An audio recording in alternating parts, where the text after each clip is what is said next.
কখনো ভেবে দেখেছেন শান্ত নীল আকাশ হঠাৎ কেন কালো মেঘে ঢেকে যায়?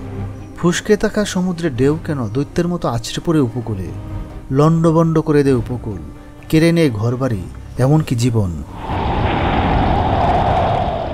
হ্যাঁ, আমি ঘূর্ণিঝড় বা সাইক্লোনের কথা বলছি। প্রকৃতির এক রুদ্ররূপ, যার সামনে মানুষ প্রায় অসহায়। আজকের ভিডিওটিতে আমরা সহজ ভাষায় জানব সাইক্লোন আসলে কি, কেন আর কিভাবে এটি তৈরি হয়, এর ভয়ঙ্কর দিকগুলো কি কি। ভিডিওটি দেখার জন্য আমন্ত্রণ জানাচ্ছি।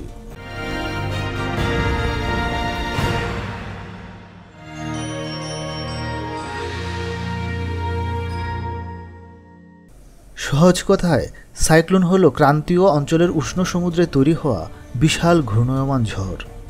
এর কেন্দ্রে থাকে চরম নিম্নচাপ। ভারত মহাসাগর ও দক্ষিণ প্রশান্ত মহাসাগরে একে আমরা সাইক্লোন বলি। আটলান্টিক মহাসাগরে এর নাম হারিকেন, আর পশ্চিম প্রশান্ত মহাসাগরে টাইফুন। নাম যাই হোক, চরিত্র একই, বিধ্বংসী। কিন্তু এই ভয়ঙ্কর ঝড় তৈরি হয় কিভাবে? ঘূর্ণমান ঝড়ের সবচেয়ে গুরুত্বপূর্ণ উপাদান হল উষ্ণ সমুদ্রপৃষ্ঠ। ক্রান্তীয় অঞ্চলে, মানে পৃথিবীর মধ্য নিম্ন ভাগে, সূর্যের কিরণ খাড়াভাবে পড়ার কারণে সমুদ্রপৃষ্ঠের তাপমাত্রা বেশি হয়ে থাকে। এই উষ্ণ জলই ঝড়ের জন্য প্রয়োজনীয় বিপুল শক্তির যোগান দেয়। উষ্ণ জল থেকে প্রচুর পরিমাণে জলীয় বাষ্প তৈরি হয়।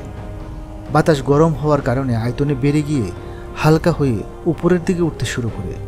এই জলীয় বাষ্পই উপরে গিয়ে মেঘ তৈরি করবে। যখন উষ্ণ আর্দ্র বাতাস দ্রুত উপরে উঠে যায়, তখন সমুদ্রপৃষ্ঠের কাছাকাছি ওই স্থানে বাতাসের চাপ কমে যায় এবং একটি অসংগঠিত নিম্নচাপ এলাকার সৃষ্টি হয়। পৃথিবীর ঘূর্ণায়নের কারণে একটি প্রভাব তৈরি হয়, যাকে কোরিওলিস প্রভাব বলে। নিরক্ষরেখা থেকে কিছুটা দূরে এ প্রভাব যথেষ্ট শক্তিশালী থাকে। যখন নিম্নচাপ কেন্দ্রের দিকে চারপাশ থেকে বাতাস ছুটে আসে, কোরিওলিস প্রভাবের কারণে এ বাতাস সরাসরি কেন্দ্রে প্রবেশ না করে উত্তর গোলার্ধে ডান দিকে এবং দক্ষিণ গোলার্ধে বাম দিকে বেঁকে যায়। এই বেঁকে যাওয়ার ফলেই বাতাস নিম্নচাপ কেন্দ্রকে ঘিরে ঘুরতে শুরু করে। নিরক্ষরেখায় কোরিওলিস প্রভাব শূন্য, তাই ঠিক নিরক্ষরেখায় ঘূর্ণিঝড় সৃষ্টি হয় না। ঘূর্ণায়মান উষ্ণ ও আর্দ্র বাতাস উপরে উঠতে থাকে।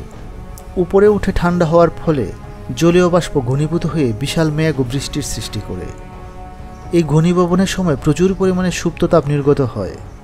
এই নির্গত তাপের চারপাশে বাতাসকে আরও উত্তপ্ত করে তোলে, ফলে বাতাস আরও দ্রুত গতিতে উপরে উঠতে থাকে। এটি নিম্নচাপকে আরও শক্তিশালী করে তোলে। এই প্রক্রিয়াটি একটি চক্রের মতো চলতে থাকে। এভাবে ধীরে ধীরে ঝড়টি একটি সুনির্দিষ্ট গঠন লাভ করে, যার কেন্দ্রভাগকে বলা হয় ঘূর্ণায়মান চক্ষু বলয়, এবং চারপাশে থাকে ভয়ঙ্কর চক্ষু প্রাচীর, যেখানে বাতাসের গতিবেগ ও বৃষ্টিপাত সর্বাধিক থাকে।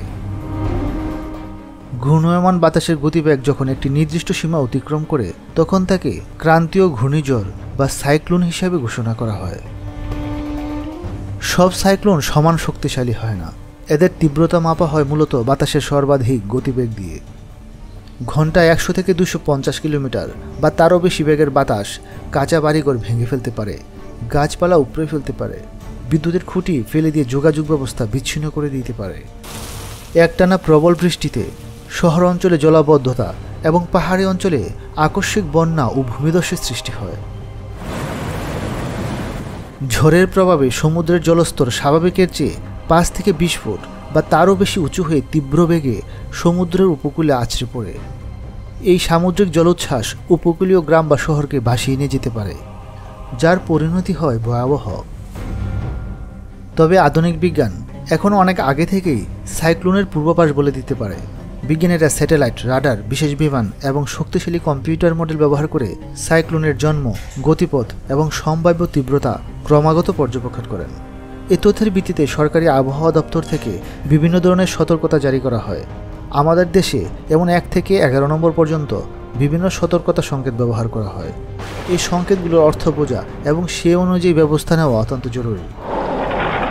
আমরা অতীতে সিডর, আইলা, আমফান, ফণির মতো অনেক ভয়ঙ্কর ঘূর্ণিঝড়ের সাক্ষী হয়েছি।